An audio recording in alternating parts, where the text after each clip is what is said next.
বিসমিল্লাহির রহমানির রহিম। প্রিয় শিক্ষার্থী, আমি পড়াচ্ছিলাম উচ্চ মাধ্যমিক পরিসংখ্যান প্রথম পত্রের পঞ্চম অধ্যায়ের কেন্দ্রীয় প্রবণতার পরিমাপ। কেন্দ্রীয় প্রবণতার পরিমাপ কেন্দ্রীয় প্রবণতা পরিমাপের পরিমাপ ছিল 5টি।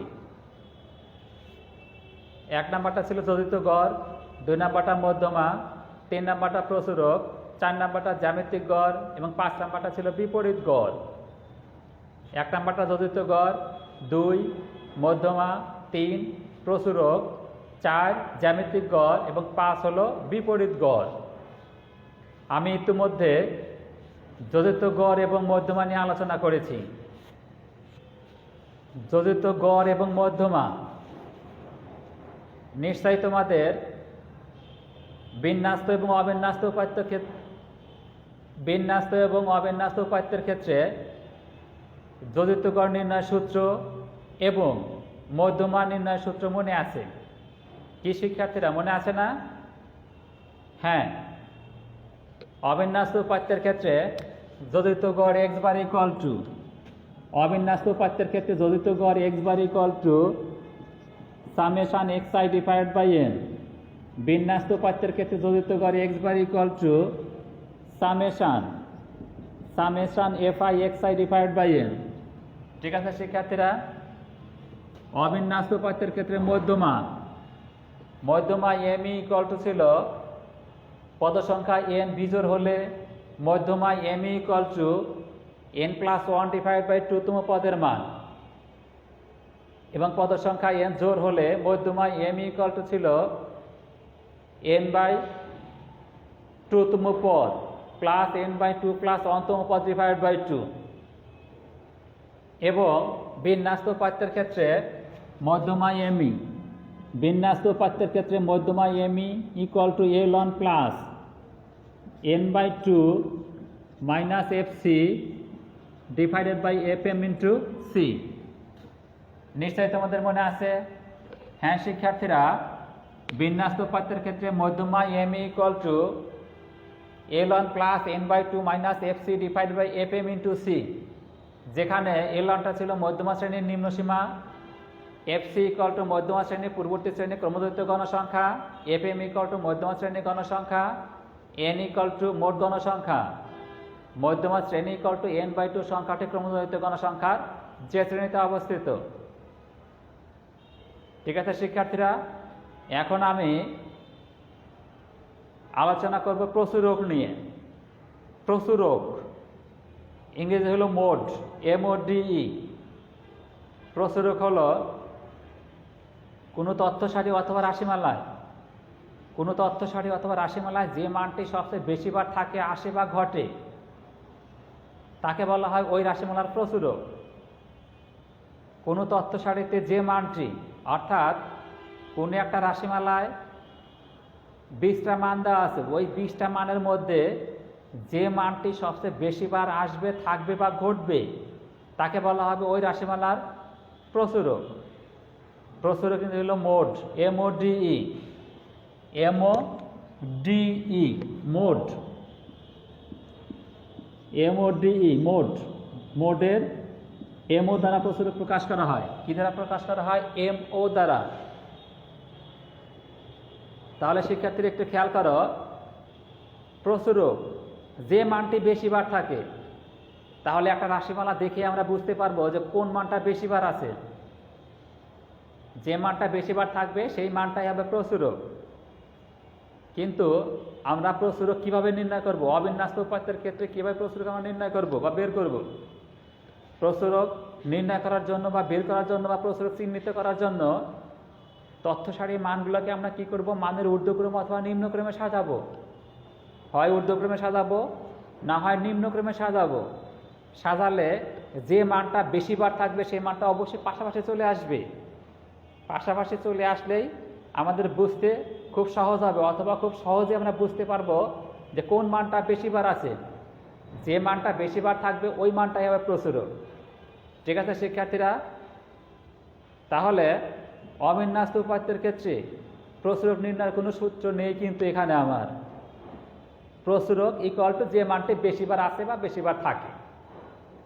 ঠিক আছে শিক্ষার্থীরা, আমার সামনে দেখো কোনো তথ্য সারি অথবা রাশিমালায় যে মানটি বেশিবার থাকে তাকে বলা হয় ওই রাশিমালার প্রচুরক। আর প্রচুরককে আমরা কী দ্বারা প্রকাশ করি? এমও। প্রচুরক কিন্তু হলো মোড এমও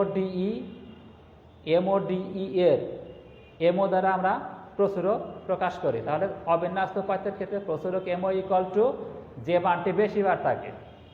ঠিক আছে শিক্ষার্থীরা, আর বিন্যস্ত উপাত্তের ক্ষেত্রে অথবা গণসংখ্যা সারণীর ক্ষেত্রে আমরা প্রচুরক কীভাবে নির্ণয় করব? দেখো, গণসংখ্যা সারণীর ক্ষেত্রে মধ্যমা M equal two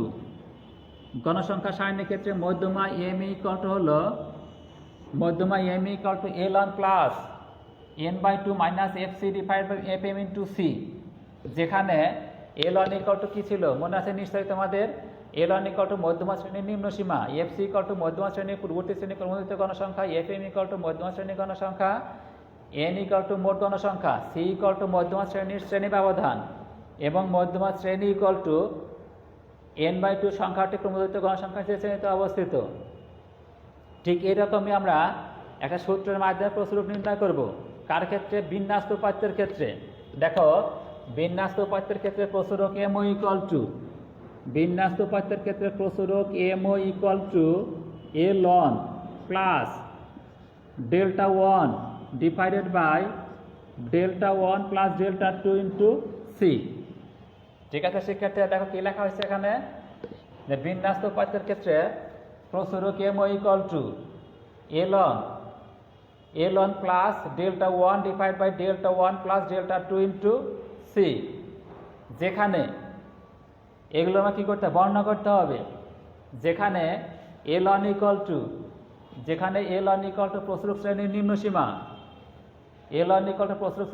Seema, delta 1 equal to প্রচুরক শ্রেণী ও তার পূর্ববর্তী শ্রেণী গণসংখ্যার পার্থক্য। প্রচুরক শ্রেণী ও তার পূর্ববর্তী শ্রেণী, পূর্ব এবং পরবর্তী নিশ্চয়ই বুঝি আমরা। প্রিপেইড এবং পোস্টপেইড ব্যবহার করার আগে যেটা পেইড করতে হয় সেটা হলো প্রিপেইড, আর পোস্টপেইড হলো ব্যবহার করার পরে। আমরা মোবাইল ফোনে সবাই টাকা রিচার্জ করি, একটা হলো পোস্টপেইড, একটা হলো প্রিপেইড। প্রিপেইড অর্থ হলো পূর্বে, আগে পরিশোধ করতে হয়, আর পোস্টপেইড হলো পরে, ব্যবহার করার পরে আমরা কি করব? ব্যবহার করার পরে আমরা টাকাটা পেইড করব। এখানে দেখো ডেল্টা 1 ইকুয়াল টু হলো প্রচুরক শ্রেণী ও তার পূর্ববর্তী বলতে হলে আগের প্রচুরক শ্রেণী ও তার পূর্ববর্তী শ্রেণী গণসংখ্যার পার্থক্য, আর ডেল্টা 2 ইকুয়াল টু হলো প্রচুরক শ্রেণী ও তার পরবর্তী শ্রেণী গণসংখ্যার পার্থক্য। ঠিক আছে শিক্ষার্থীরা, সি ইকুয়াল টু প্রচুরক শ্রেণীর শ্রেণী ব্যবধান এবং প্রচুরক শ্রেণী ইকুয়াল টু যে শ্রেণী গণসংখ্যা বেশি। দেখো শিক্ষার্থীরা, একটু খেয়াল করে শোনো, প্রচুরক কি? প্রচুরক হলো যে মানটি বেশিবার থাকে সেটা হলো প্রচুরক। আর প্রচুরক শ্রেণী কোনটা হবে? প্রচুরক শ্রেণী হবে যে শ্রেণীর গণসংখ্যা বেশি হবে, সেটা প্রচুরক শ্রেণী। আর গণসংখ্যা বেশি কেন হবে? যেহেতু কোনো একটা মান বেশিবার আসার কারণে অথবা কোনো একটা মান বেশিবার থাকার কারণেই কিন্তু ওই শ্রেণী গণসংখ্যা বেশি হয়েছে। তাহলে কি হবে? আমার যে শ্রেণী গণসংখ্যা বেশি সেটা হবে কি? প্রচুরক শ্রেণী।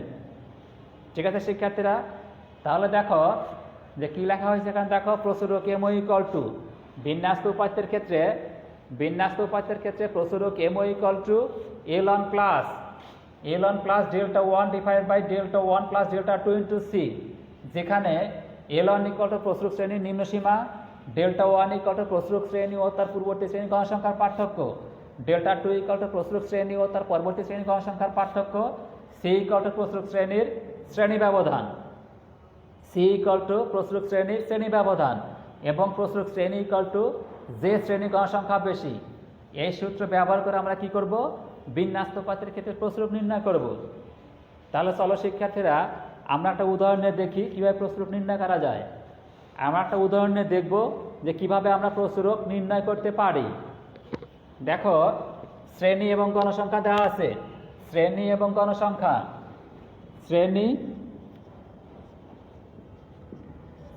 গণসংখ্যা শ্রেণী আছে 5 থেকে 10, 10 থেকে 15, 15 থেকে 20, 20 থেকে 25, 25 থেকে 30। গণসংখ্যা আছে 3, 4, 5, 4, 3। ঠিক আছে শিক্ষার্থীরা, এখন এই যে গণসংখ্যা সারণী বা গণসংখ্যা নিবেশন বা বিন্যাস্ত উপাত্ত, এটাকে বলে আমরা কি বিন্যাস্ত উপাত্ত, সাজানো গোছানো উপাত্ত এটা। ঠিক আছে শিক্ষার্থীরা, এই যে বিন্যাস্ত উপাত্ত, এই বিন্যাস্ত উপাত্তে আমরা কি নির্ণয় করব? প্রসরূপ নির্ণয় করব। এখন প্রসরূপ নির্ণয় করতে গেলে আমরা কি করতে হবে? আগে প্রসরূপ শ্রেণী বের করতে হবে। কেন প্রসরূপ শ্রেণী বের করতে হবে? দেখো যতগুলো কথা লেখা আছে বা বলছি এখানে আমি, সবগুলা কিন্তু প্রসরূপ শ্রেণী, প্রসরূপ শ্রেণী, প্রসরূপ শ্রেণী, প্রসরূপ শ্রেণীর সঙ্গে সম্পর্কিত, প্রসরূপ শ্রেণীর সঙ্গে সম্পর্কিত। কাজে এক্ষেত্রে আমরা কি করতে হবে? আগে প্রসরূপ শ্রেণী নির্ণয় করতে হবে। প্রসরূপ শ্রেণী নির্ণয় করার পরে আমরা কি করতে পারবো? L1 পাবো, ডেল্টা 1 পাবো, ডেল্টা 2 পাবো এবং ডেল্টা 2 পাবো এবং সি পাবো। সি পাওয়ার পরে এই মানগুলো এখানে বসাবো, বসালে কিন্তু প্রসরূপ বের হবে। ঠিক আছে শিক্ষার্থীরা, তাহলে খেয়াল করে দেখো, L1 ইকুয়াল টু কি? প্রসরূপ শ্রেণীর নিম্ন সীমা। ডেল্টা 1 ইকুয়াল টু প্রসরূপ শ্রেণী ও তার পূর্ববর্তী শ্রেণী গণসংখ্যার পার্থক্য। ডেল্টা 2 ইকুয়াল টু প্রসরূপ শ্রেণী ও তার পরবর্তী শ্রেণী গণসংখ্যার পার্থক্য। সি ইকুয়াল টু প্রসরূপ শ্রেণীর শ্রেণী ব্যবধান। এবং প্রসরূপ শ্রেণী ইকুয়াল টু যে শ্রেণী গণসংখ্যা বেশি, যে শ্রেণী গণসংখ্যা বেশি সেটা প্রসরূপ শ্রেণী। তাহলে শিক্ষার্থীরা একটা খেয়াল করে দেখো, প্রসরূপ শ্রেণী কোনটা হবে? তাহলে যে শ্রেণী গণসংখ্যা বেশি। গণসংখ্যা বেশি কত আছে? 5 আছে এখানে। এই 5টা 1, 2, 3, 1, 2, 3। তাহলে দেখো প্রসরূপ শ্রেণী কোনটা হবে? 15 থেকে 20। ঠিক আছে শিক্ষার্থীরা, কেন প্রসরূপ শ্রেণী 15 থেকে 20 কেন হবে? যেহেতু এই শ্রেণী গণসংখ্যা বেশি। তাহলে এবার দেখো L1 ইকুয়াল টু কত হবে? প্রসরূপ শ্রেণীর নিম্ন সীমা। L1 ইকুয়াল টু হলো প্রসরূপ শ্রেণীর নিম্ন সীমা। আর প্রসরূপ শ্রেণীর নিম্ন সীমা কত আছে এখানে? L1 ইকুয়াল টু দেওয়া আছে 15। তাহলে শিক্ষার্থীরা একটু খেয়াল করো, L1 ইকুয়াল টু তাহলে কত হবে? L1 ইকুয়াল টু হলো 15, অর্থাৎ প্রসরূপ শ্রেণীর নিম্ন সীমা। আর দেখো ডেল্টা 1 ইকুয়াল টু হলো প্রসরূপ শ্রেণী ও তার পূর্ববর্তী শ্রেণী গণসংখ্যার পার্থক্য। প্রসরূপ শ্রেণী ও তার পূর্ববর্তী শ্রেণী গণসংখ্যার পার্থক্য। প্রসরূপ শ্রেণী কোনটা? 15 থেকে 20, আর পূর্ববর্তী শ্রেণী 10 থেকে 15। 15 থেকে 20, 10 থেকে 15। প্রসরূপ শ্রেণী গণসংখ্যা কত আছে? 5। পূর্ববর্তী শ্রেণী গণসংখ্যা কত আছে? 4। তাহলে ডেল্টা 1 ইকুয়াল টু কত হয়? 5 বিয়োগ 4। ডেল্টা 1 প্রসরূপ শ্রেণী ও তার পূর্ববর্তী শ্রেণী গণসংখ্যার পার্থক্য। 5 বিয়োগ 4 ইকুয়াল টু কত? ইকুয়াল টু হলো 1। ঠিক আছে শিক্ষার্থীরা, ডেল্টা 2 ইকুয়াল টু প্রসরূপ শ্রেণী ও তার পরবর্তী শ্রেণী গণসংখ্যার পার্থক্য। এখানে দেখো প্রসরূপ শ্রেণী গণসংখ্যা কত আছে? 5, পরবর্তী 4, বিয়োগ করলে কত হয়? 1। এখানে 1 আসছে। ঠিক আছে, হ্যাঁ। তাহলে দেখো L1 পাইছি আমি, ডেল্টা 1 পাইছি, ডেল্টা 2 পাইছি। কি বাকি আছে এখানে? সি। সিটা কি? সিটা হলো প্রসরূপ শ্রেণীর শ্রেণী ব্যবধান। প্রসরূপ শ্রেণী ব্যবধান। প্রসরূপ শ্রেণী কত এখানে? 15 থেকে 20। এবং প্রসরূপ শ্রেণী ব্যবধান কত? 20 বিয়োগ 15 ইকুয়াল টু 5। তাহলে সি ইকুয়াল টু কত শিক্ষার্থীরা? সি ইকুয়াল টু হলো 5। C equal to 5। এবার দেখো এই যে প্রসরূপ নির্ণয় সূত্রটি আছে এখানে, কি সূত্র আছে এখানে? যে প্রসরক MO equal to L1 plus delta 1 divide by delta 1 plus delta 2 into C. এক্ষেত্রে আমি সবগুলো মানই পেয়েছি। দেখো L1 ইকুয়াল টু কত? এখন এই মানগুলো এখানে বসাবো আমি। L1 ইকুয়াল টু 15 যোগ ডেল্টা 1 ইকুয়াল টু কত? 1।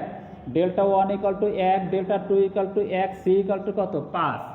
ঠিক আছে শিক্ষার্থীরা, ইকুয়াল টু 15 যোগ 1/2 গুণন 5 ইকুয়াল টু 15 যোগ 5/2 ইকুয়াল টু 15 যোগ 2.5 ইকুয়াল টু কত? 17.5। ঠিক আছে শিক্ষার্থীরা, তাহলে এই যে বিন্যাস উপাত্ত আছে অথবা এই যে গণসংখ্যা সারণীটা আছে, এই গণসংখ্যা সারণীর প্রচুরক MO ইকুয়াল টু কত? 17.5। ঠিক আছে শিক্ষার্থীরা, হ্যাঁ। কারো কোনো অসুবিধা আছে? হ্যাঁ, অসুবিধা যদি থাকে তাহলে তোমরা কমেন্ট বক্সে তোমরা তোমাদের সমস্যার কথা লিখতে পারো। আর নিশ্চয়ই তোমরা আমার এই ক্লাসটা শেয়ার করেছো, তোমাদের বন্ধুবান্ধব যারা এখনো আমার ক্লাসের সঙ্গে যুক্ত হয়নি, তাদের জন্য তোমরা ক্লাসটা শেয়ার করে দাও। শেয়ার করে দিলেই তারা এই ক্লাসটা দেখতে পারবে বা উপভোগ করতে পারবে। ঠিক আছে শিক্ষার্থীরা, তাহলে আমরা কি করতে পারবো এখন?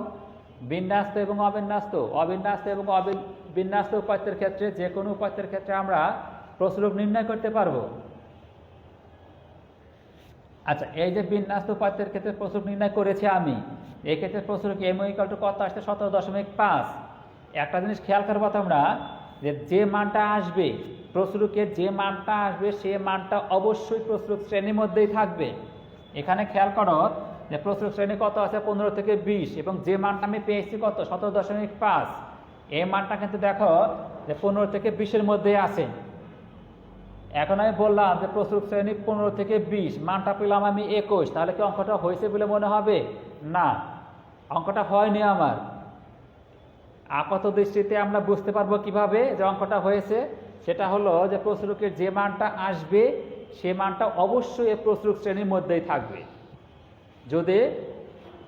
যদি প্রসরূপ শ্রেণীর বাইরের কোনো মান আসে, তাহলে আমরা বুঝবো যে আমাদের গণনায় আমাদের ভুল হয়েছে, আমাদের প্রসরূপের মানটা সঠিক হয়নি। ঠিক আছে শিক্ষার্থীরা, তাহলে আজ আর নয়, আমার আগামী ক্লাস দেখার আমন্ত্রণ জানিয়ে আজকের ক্লাস আমি এখানে শেষ করছি। সবাই ভালো থাকো, সুস্থ থাকো এই কামনায়। আল্লাহ হাফেজ।